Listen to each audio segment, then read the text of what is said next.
GeM TV நேயர்களுக்கு அன்பு வணக்கங்களை கூறிக்கொண்டு விநாயகப் பெருமானை வணங்கி இன்றைய 12 ராசிகளுக்கான பலன்கள். இன்று 7/6/2025 வைகாசி மாதம் 24ஆம் நாள், விஸ்வாவசு வருடம், அற்புதமான சனிக்கிழமை, நல்ல நாள். இன்றைய சூரிய உதயம் காலை 5:42 சூரிய அஸ்தமனம் மாலை 6:34. இன்றைய ஆதிக்க கிரகம் சனி பகவான். இன்று நாம் வழிபட வேண்டிய தெய்வம் ஆஞ்சநேய பெருமானை வழிபட வேண்டும். இன்றைய நல்ல நேரம் காலை 7:30 மணி முதல் காலை 8:30 மணி வரை, மாலை 4:30 மணி முதல் மாலை 5 மணி வரை. ராகு காலம் காலை 9 மணி முதல் காலை 10:30 மணி வரை. யமகண்டம் மதியம் 1:30 மணி முதல் மதியம் 3 மணி வரை. குளிகை நேரம் காலை 6 மணி முதல் காலை 7:30 மணி வரை. இன்றைய சுபகோரை சுக்கிரகோரை நேரம் மாலை 5 மணி முதல் 6 மணி வரை. இன்றைய நட்சத்திரம் இன்று காலை 11:34 வரை சித்திரை, அதன் பின்பு சுவாதி நட்சத்திரம். இன்றைய திதி இன்று காலை 6:45 வரை வளர்பிற ஏகாதசி, அதன் பின்பு துவாதசி வருகின்றது. இன்றைய சந்திராட்டம நட்சத்திரம் இன்று காலை 11:34 வரை பூரட்டாதி நட்சத்திரத்துக்கு, அதன் பின்பு உத்திரட்டாதி நட்சத்திரத்துக்கு சந்திராட்டமும் துவங்குகின்றது. கவனமாக இருக்கவும். தொடர்ந்து மேஷம் முதல் மீனம் வரை உள்ள 12 ராசிகளுக்கான பலன்கள். மேஷ ராசி அன்பர்களே, இன்று சந்திரன் உங்கள் ராசிக்கு 7ஆம் இடத்திலே இருக்கின்றார். உங்களுடைய ராசி அதிபதி செவ்வாய் ராசிக்கு 4ஆம் இடத்திலே இருக்கின்றார். ஆகவே இன்றைய நாளிலே திருமணத்துக்காக காத்திருக்கின்ற வரன்களுக்கு திருமணம் நிச்சயமாகும். எதிலும் வெற்றி உண்டாகின்ற அற்புதமான நாள். கணவன் மனைவிக்குள் இருந்து வந்த பிரச்சனைகள் எல்லாம் தீரும். மனம் சந்தோஷமாக இருக்கும். கூட்டு தொழில் செய்பவர்களுக்கு சிறப்பான லாபங்கள் வருகின்ற நாள். நினைத்த காரியம் அனைத்தும் நல்லபடியாக நடைபெறக்கூடிய நல்ல நாள். புதிய வேலை வாய்ப்புகள் உண்டாகும். தொழிலிலே நல்ல லாபம் வருகின்ற நாள். அலுவலகத்திலே சம்பள உயர்வு, பதவி உயர்வு போன்றவை கிடைக்கும். சுப காரியங்கள் நடைபெறக்கூடிய நல்ல நாள். வீடு வண்டி வாகன யோகம் உண்டாகும். செய்கின்ற செயலிலே பெயரும் புகழும் கிடைக்கின்ற நல்ல நாள். நண்பர்கள் மூலம் அனுகூலம் உண்டாகும். உங்களுடைய முயற்சிகள் எல்லாம் பெரும் வெற்றியை பெறுகின்ற நாள். இன்றைய நாளிலே ஆஞ்சநேய பகவானை வணங்குங்கள். வாழ்த்துக்கள். ரிஷபராசி அன்பர்களே, இன்று சந்திரன் உங்கள் ராசிக்கு 6ஆம் இடத்திலே, உங்களுடைய ராசி அதிபதி சுக்கிரன் ராசிக்கு 12ஆம் இடத்திலே. ஆகவே இன்றைய நாளிலே காரிய தடைகள் ஏற்பட்டு விலகும். அலுவலகத்திலே வீண் வாதங்களை எல்லாம் தவிர்க்க வேண்டிய நாள். கூட்டு தொழில் செய்பவர்களுக்கு மன வருத்தங்கள் உண்டாகலாம். கவனமாக இருங்கள். உடல் ஆரோக்கியத்திலே எச்சரிக்கையாக இருக்க வேண்டும். குடும்பத்திலே கணவன் மனைவிக்குள் சண்டை சச்சரவுகள் ஏற்பட்டு விலகுகின்ற நாள். நண்பர்கள் உறவினர்கள் மூலம் நல்ல அனுகூலம் உண்டாகும். திருமணம் போன்ற சுபகாரிய பேச்சுவார்த்தைகள் சற்று தாமதமாகும். அலுவலகத்திலே பணிச்சுமை அதிகமாக இருக்கும். தொழில் மற்றும் வியாபாரத்திற்காக புதிய முதலீடுகளை புதிய முயற்சிகளை தவிர்க்க வேண்டிய நாள். தேவையில்லாத செலவுகள் ஏற்படும். ஆகவே இன்றைய நாளிலே ஆஞ்சநேய பெருமானை சரணடையுங்கள்.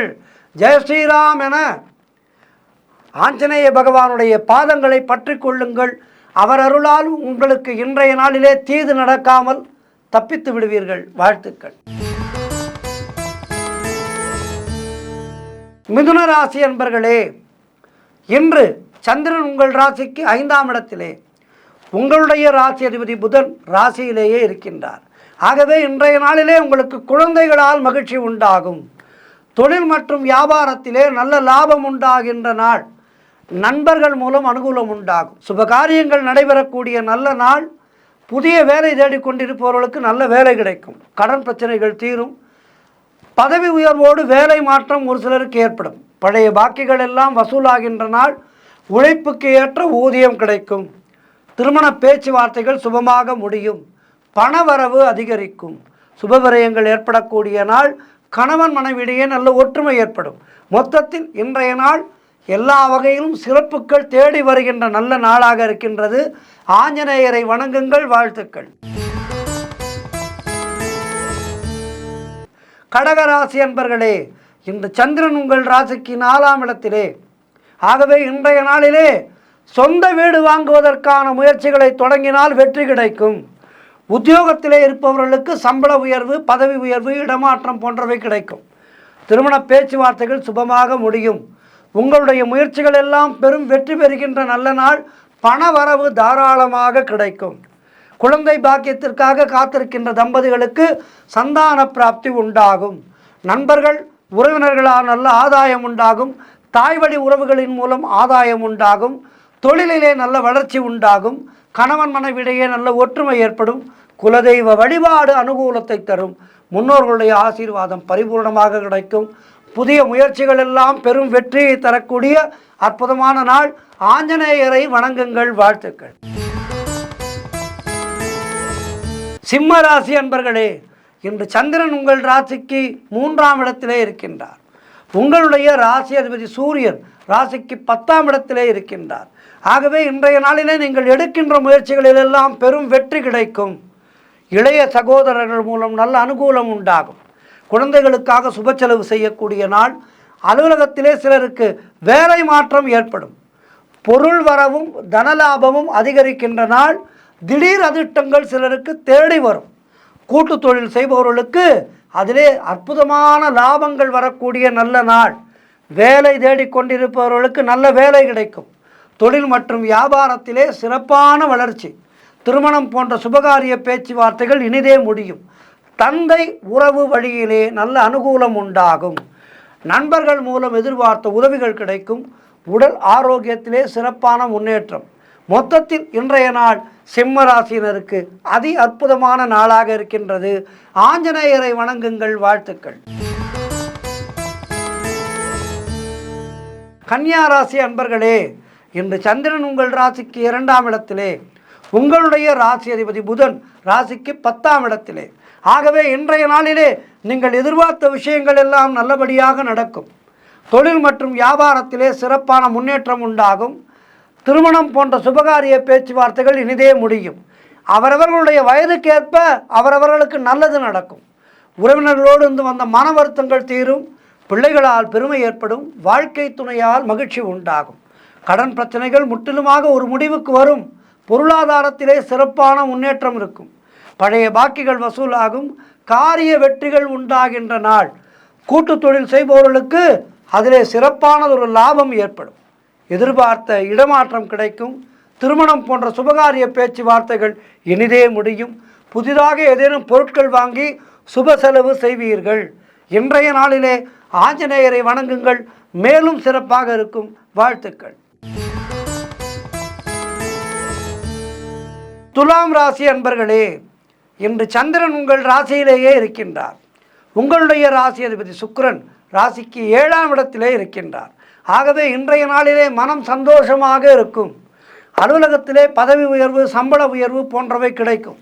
உடல் ஆரோக்கியம் திருப்திகரமாக இருக்கும். உங்களுடைய முயற்சிகள் எல்லாம் பெரும் வெற்றியை பெறும். தொட்டதெல்லாம் பொன்னாகக்கூடிய அற்புதமான நாள். பண வரவு அதிகரிக்கும். பொருளாதாரத்திலே மிக அற்புதமான உயர்வு ஏற்படும். நண்பர்கள் மூலம் உறவினர்கள் மூலம் அனுகூலம் உண்டாகும். வேலை இல்லாதவர்களுக்கு நல்ல வேலை கிடைக்கும். காரிய தடைகளெல்லாம் விலகி நீங்கள் எடுக்கின்ற முயற்சிகளிலே பெரும் வெற்றி கிடைக்கின்ற அற்புதமான நாள். குழந்தை பாக்கியத்திற்காக காத்திருக்கின்ற தம்பதிகளுக்கு சந்தான பிராப்தி உண்டாகும். செய்தொழில் செய்பவர்களுக்கு அதிலே சிறப்பானதொரு முன்னேற்றம் உண்டாகும். மொத்தத்தில் ஈடில்லா வளர்ச்சி காண்கின்ற அற்புதமான நாள். இன்றைய நாளிலே ஆஞ்சநேயரை வணங்குங்கள். மேலும் வெற்றிகளை பெறுங்கள். வாழ்த்துக்கள்.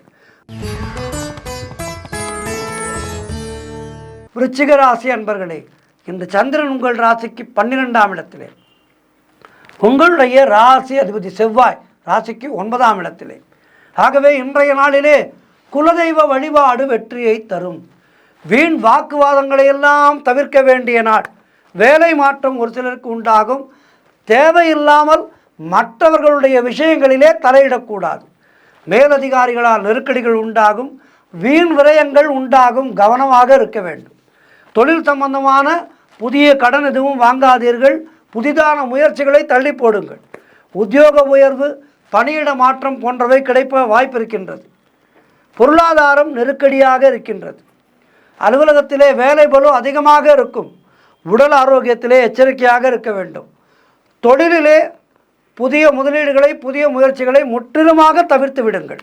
ஆகவே இன்றைய நாளிலே கவனமாக இருக்க வேண்டிய நாள். கவனத்தோடு இருந்து ஆஞ்சநேய பகவானை வணங்கி இன்றைய நாளை கடந்து செல்லுங்கள். வாழ்த்துக்கள். தனுராசி அன்பர்களே, இன்று சந்திரன் உங்கள் ராசிக்கு 11ஆம் இடத்திலே இருக்கின்றார். உங்களுடைய ராசி அதிபதி குரு ராசிக்கு 7ஆம் இடத்திலே இருக்கின்றார். ஆகவே இன்றைய நாளிலே உங்களுக்கு எல்லா விதமான பாக்கியங்களும் கிடைக்கும். மூத்த சகோதரர்கள் மூலம் நல்ல ஆதாயம் உண்டாகும்.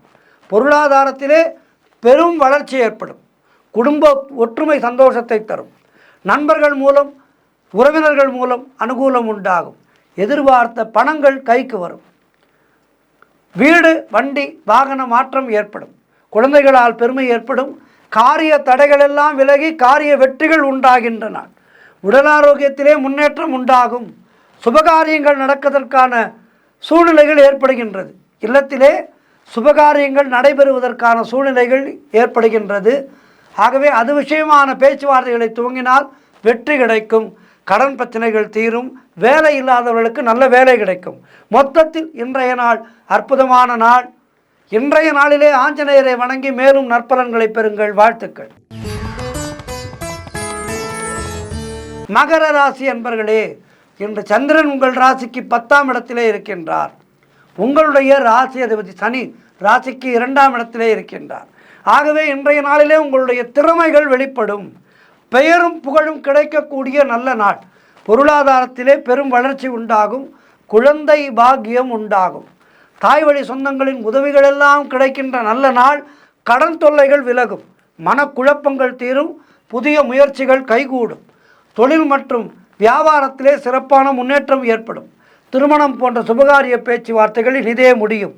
உத்தியோக வகையிலே ஒரு சிலருக்கு நல்ல மாற்றம் ஏற்படும். பொருளாதாரம் திருப்திகரமாக இருக்கும். உடல் ஆரோக்கியம் சிறப்பாக இருக்கும். மொத்தத்தில் இன்றைய நாள் அற்புதமான நாள். ஆஞ்சநேயரை வணங்குங்கள். வாழ்த்துக்கள்.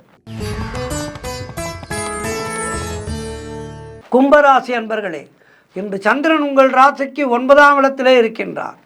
உங்களுடைய ராசி அதிபதி சனி ராசியிலேயே இருக்கின்றார். ஆகவே இன்றைய நாளிலே உங்களுக்கு தந்தை வழியிலே நல்ல அனுகூலம் உண்டாகும். வீடு வண்டி வாகன மாற்றம் ஏற்படும். உடல் ஆரோக்கியம் சிறப்பாக இருக்கும். செய்தொழிலிலே நல்ல லாபம் ஏற்படும். அலுவலகத்திலே புதிய வாய்ப்புகள் வெற்றியை தரும். நீங்கள் நினைத்தது அனைத்தும் நல்லபடியாக நடக்கக்கூடிய நல்ல நாளாக இருக்கின்றது. கடன் பிரச்சனைகள் முடிவுக்கு வரும். குழந்தை பாக்கியத்திற்காக காத்திருக்கின்ற தம்பதிகளுக்கு சந்தான பிராப்தி உண்டாகும். காரிய தடைகள் விலகும். உத்தியோக உயர்வு, பதவி உயர்வு, இடமாற்றம் போன்றவை கிடைக்கும். எதிர்பார்த்த பணம் கைக்கு வரும். திருமணம் போன்ற சுபகாரிய பேச்சுவார்த்தைகள் கைகூடி வரும். எல்லா விதத்திலும் ஏற்றமான நாள் இன்றைய நாள். ஆஞ்சநேயரை வணங்குங்கள். மேலும் வெற்றிகளை பெறுங்கள். வாழ்த்துக்கள். இறுதியாக மீனராசி அன்பர்களே, இன்று சந்திரன் உங்கள் ராசிக்கு 8ஆம் இடத்திலே இருக்கின்றார். உங்களுடைய ராசி அதிபதி குரு ராசிக்கு 4ஆம் இடத்திலே இருக்கின்றார். இன்று நாள் முழுவதும் உங்களுக்கு சந்திராட்டமும் மௌனத்தை கடைபிடியுங்கள். மனக்குழப்பமும் பதற்றமும் இருக்கக்கூடிய நாள். கோபத்தை முற்றிலுமாக தவிர்த்து கொள்ளுங்கள். தேவையில்லாத பயத்தை தவிர்த்து கொள்ளுங்கள். வேலை மாற்றம் ஒரு சிலருக்கு உண்டாகும். உடல் ஆரோக்கியத்திலே மிகுந்த கவனம் தேவை. வண்டியிலே செல்லும் போது கவனமாக செல்ல வேண்டும். அதேபோல் எல்லா விதத்திலும் மிகவும் கவனமாக இருக்க வேண்டிய நாள். மற்றவரோடு பேசும்போது மிக கவனமாக பேச வேண்டும். புதிய முதலீடுகளை புதிய முயற்சிகளை தவிர்க்க வேண்டிய நாள். கடன் புதிதாக வாங்காதீர்கள். நீங்களும் கடன் கொடுக்காதீர்கள். கணவன் மனைவிடையே சண்டை சச்சரவுகள் ஏற்பட்டு விலகும். வேலை செய்யும் இடத்திலே மற்றவரை பற்றி எதுவும் பேசாதீர்கள். மொத்தத்தில் கோபத்தை முற்றிலுமாக தவிர்த்து மௌனத்தை கடைபிடிக்க வேண்டிய நாள். குலதெய்வத்தை நினைத்து கொண்டே இருங்கள். சக்கரத்தாழ்வாருடைய சன்னதிக்கு சென்று சக்கரத்தாழ்வாரை பிரதட்சணம் செய்யுங்கள். நரசிம்மரை துதியுங்கள். இன்றைய நாளிலே ஆஞ்சநேயரையும் லக்ஷ்மி நரசிம்மரையும் சக்கரத்தாழ்வாரையும் வணங்கி கடந்து செல்ல வேண்டிய நாள். கோபத்தை முற்றிலுமாக குறைத்து கொள்ளுங்கள். மௌனத்தை கடைபிடியுங்கள். வாழ்த்துக்கள். 12 ராசியினருக்கும் இன்றைய நாள் சிறப்பாக இருக்க பிரார்த்தித்துக் கொள்கின்றேன். நன்றி, வணக்கம். இன்றைய ஆன்மீக தகவல் நான் முன்பே பல முறை சொல்லியிருக்கின்றேன். நமக்கு இஷ்ட தெய்வம் இருக்கலாம். ஒருவருக்கு முருகப்பெருமானை பிடிக்கும், ஒருவருக்கு அம்பாளை பிடிக்கும், ஒருவருக்கு பெருமாளை பிடிக்கும், ஒருவருக்கு ஐயப்பனை பிடிக்கும். இப்படி ஒருவர் திருவண்ணாமலை சிவன் மேல் அபரிவிதமான பக்தியோடு இருப்பார். இப்படி ஒவ்வொருவருக்கும் அவரவர்களுக்கு மனதுக்கு பிடித்த தெய்வம் என்று இருக்கும். இதிலே தவறில்லை. என்றாலும் குலதெய்வத்தை வணங்க வேண்டும். குலதெய்வ வழிபாடு என்பது மிக மிக மிக முக்கியம். நாம் தடுக்கி விழும்போது நம்மை உடனடியாக எழுப்புவது குலதெய்வம்தான்.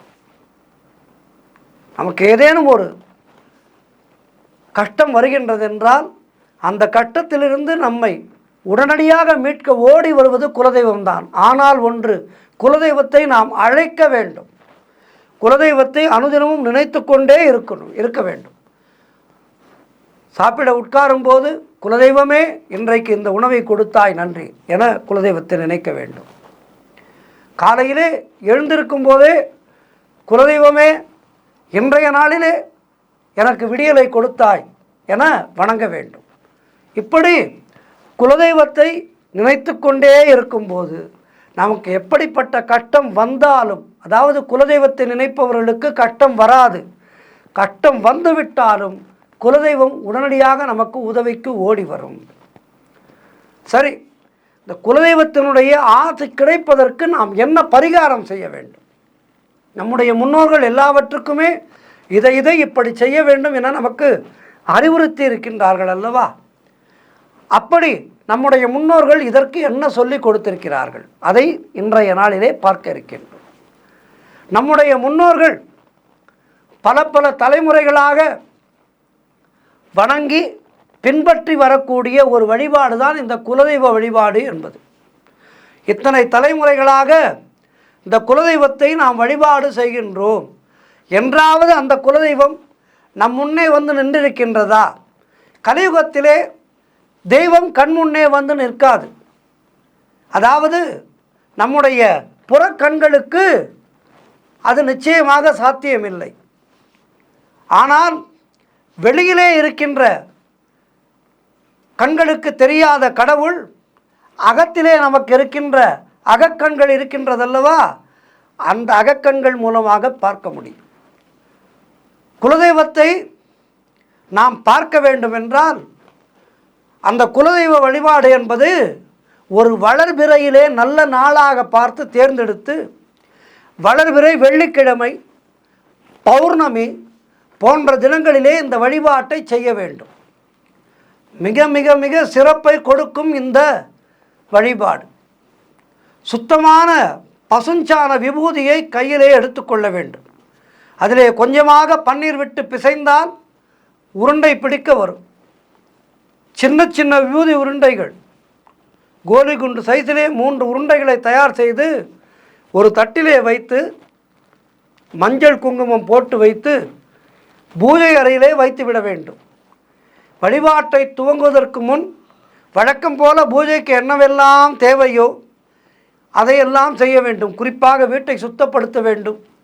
பூஜை அறையை நன்கு அலங்காரம் செய்ய வேண்டும். பூக்களாலே அலங்காரம் செய்ய வேண்டும். இப்படி எல்லா விதமான அலங்காரங்களையும் செய்துவிட்டு அந்த விபூதி உருண்டைகளுக்கு பக்கத்திலே ஒரு டம்ளரிலே, வெள்ளி டம்ளராக இருந்தால் மிக நல்லது, வெள்ளி மிக சுத்தமானது. பூஜை அறையிலே பெரும்பாலும் வெள்ளி பொருட்களை பயன்படுத்த வேண்டும். வெள்ளி வெண்கல பொருட்கள், வெண்கலம் மத்தியமானது, வெள்ளி மிக மிக சுத்தமானது. வெள்ளியை எங்கெல்லாம் அதிகம் பயன்படுத்துகின்றோமோ அந்த வீட்டிலே லக்ஷ்மி கடாட்சமானது பெருகும். வெள்ளி என்பது குபேரனுக்கு மிகவும் பிடித்த ஒரு வஸ்து. ஆகவே எதிர்காலத்திலே, இப்போது வசதி இல்லை என்றாலும் எதிர்காலத்திலே என்ன செய்யுங்கள், பூஜை அறையிலே பெரும்பாலும் எல்லாமே வெள்ளியாக இருக்கும்படி பார்த்து கொள்ளுங்கள். வெள்ளி விளக்கு சிறியது, வெள்ளியிலே தூபக்கிண்ணம், இப்படி எல்லாமே வெள்ளியிலே அவ்வப்போது சிறிது சிறிதாக பணம் சேர்த்து வாங்கி வைத்து கொள்ளுங்கள். வெள்ளி பஞ்சபாத்திர உத்ரணி, வெள்ளியிலே சிறிதாக ஒரு விநாயகர், இப்படி வெள்ளியிலே வாங்கி வைக்க வைக்க அந்த வீட்டிலே லக்ஷ்மி கடாட்சமானது பெருகிக் கொண்டே இருக்கும். சரி, இந்த பூஜையை இப்படி நன்கு பூஜை அறையை நன்கு அலங்கரித்து துவங்க வேண்டும். பூஜைக்கு உங்களுடைய நெருங்கிய உறவினர்களை, இரத்த சம்பந்தமான உறவினர்களை அழையுங்கள். மனம் உருகி உங்களுடைய குலதெய்வத்தை நல்ல ஒரு பக்தி சிரத்தையோடு அழைத்தால் அந்த தெய்வமானது விபூதி உருண்டையிலே வந்து அமர்ந்துவிடும். 3 நாட்கள் அந்த விபூதி உருண்டையை அப்படியே பூஜை அறையிலே இருக்கட்டும். அங்கு குலதெய்வம் நன்று அந்த குலதெய்வத்தினுடைய அருளானது அந்த விபூதி உருண்டையிலே வந்து அழகாக நின்றுவிடும், சாநித்தியமாக நின்றுவிடும். தினமும் குலதெய்வத்தினுடைய பெயரை 27 முறை உச்சரித்து அதற்கு ஊதுவத்தை காண்பியுங்கள். 3 நாட்கள் கழித்து அந்த விபூதி உருண்டை காய்ந்து உடைந்து போனாலும் பரவாயில்லை, தவறு கிடையாது. அதை எடுத்து ஒரு டப்பாவிலே போட்டு அதில் 2 வேப்ப இலைகளை போட்டு வைத்து விடுங்கள் மூடி. தினமும் வீட்டிலே இருப்பவர்கள் அந்த விபூதியை எடுத்து குலதெய்வத்தினுடைய பெயரை சொல்லி இட்டுக்கொள்ளுங்கள். இப்படி இட்டுக்கொண்டு வர வர அந்த வீட்டிலே குலதெய்வத்தினுடைய ஆட்சியானது அப்படியே அருமையாக இருக்கும். இதனை நீங்கள் செய்து பாருங்கள். குலதெய்வத்தினுடைய அருள் உங்களுக்கு நிச்சயமாக கிடைக்கும், 100% கிடைக்கும். அனுதினமும் குலதெய்வத்தினுடைய பெயரை சொல்லி அந்த விபூதியை இட்டு வர குலதெய்வம் ஒரு நாள் இல்லை ஒரு நாள் நிச்சயமாக உங்களுக்கு கனவிலோ காட்சி தரும், அல்லது வேறு ஏதோ ஒரு மனித ரூபத்திலே வந்து நான் உனக்காக இருக்கின்றேன் என சொல்லிவிட்டு போகும். குலதெய்வத்தினுடைய அருள் நமக்கு இருக்கின்றது என்பதை உணர்த்தக்கூடிய அறிகுறிகளை ஏதேனும் ஒரு விதத்திலே உங்களுக்கு காட்டிவிடும். ஆகவே இந்த பூஜையை செய்யுங்கள். குலதெய்வத்தை மனதிலே எப்போதும் நினைத்து கொண்டே இருங்கள். உங்களுடைய கஷ்டங்கள், தொல்லைகள், தடைகள் அனைத்தும் விலகிவிடும், நிச்சயமாக விலகும். குலதெய்வத்தினுடைய அருள் கிடைத்து விட்டால் மற்ற எல்லா தெய்வங்களுடைய அருளும் தானாக வந்து சேர்ந்துவிடும். உங்களுடைய குலத்தை காக்கின்ற தெய்வம் குலதெய்வம். ஆகவே இந்த குலதெய்வ வழிபாட்டை மிக சரியாக செய்ய வேண்டும். பூஜைக்காக ஒரு டம்ளர் தண்ணீர் எடுத்து வைத்தோம் அல்லவா, அந்த தண்ணீரை என்ன செய்வீர்கள் என்றால் அதனை செடி கொடிகள் உள்ள இடத்திலே, நம்முடைய கால் படாத இடத்திலே ஊற்றிவிடலாம். குலதெய்வம் வழிபாடு செய்யும்போது நல்ல சாம்பிராணியானதை மணக்க மணக்க போட வேண்டும். இந்த கம்ப்யூட்டர் சாம்பிராணி எல்லாம் வாங்காமல் வீட்டிலே தணல் மூட்டி, அடுப்பு கறி போட்டு தணல் மூட்டி அதிலே குங்கிலியம் கலந்து, ஏலக்காய் கலந்து, பச்சை கற்பூரம் கலந்து இந்த சாம்பிராணியை நீங்கள் ஏற்றினீர்கள் என்றால் அந்த இல்லத்திலே அருமையாக குலதெய்வத்தினுடைய அருளானது சாநித்தியமாக இருக்கும். குலதெய்வத்திற்கு குறிப்பாக என்ன புஷ்பம் சேர்த்தாலும் மல்லிகை பூ நிச்சயமாக இருக்க வேண்டும். மல்லிகை மனம் இருக்கின்ற இடத்திலே லக்ஷ்மி கடாட்சமானது தாண்டவமாடும். ஆகவே குலதெய்வத்தினுடைய திருவுருவப் படத்திற்கு நன்கு மல்லிகை மலர்களால் அலங்காரம் செய்யுங்கள். ஆக இப்படி இந்த குலதெய்வத்தினுடைய பூஜையை நீங்கள் சிரத்தையாக செய்தால் உங்களுக்கு குலதெய்வத்தினுடைய அருள் நிச்சயமாக கிடைக்கும். அந்த இல்லம் எல்லா விதமான சம்பத்துக்களையும் பெற்று வாழ்வாங்கு வாழும் என்பதிலே எந்த விதமான ஐயமும் இல்லை. உடனடியாக குலதெய்வத்தினுடைய பூஜைக்கு ஏற்பாடு செய்யுங்கள். குலதெய்வத்தை வணங்குங்கள். குலம் போற்ற வாழுங்கள். ஓம் சக்தி, ஓம் சக்தி, ஓம் சக்தி. நன்றி, வணக்கம்.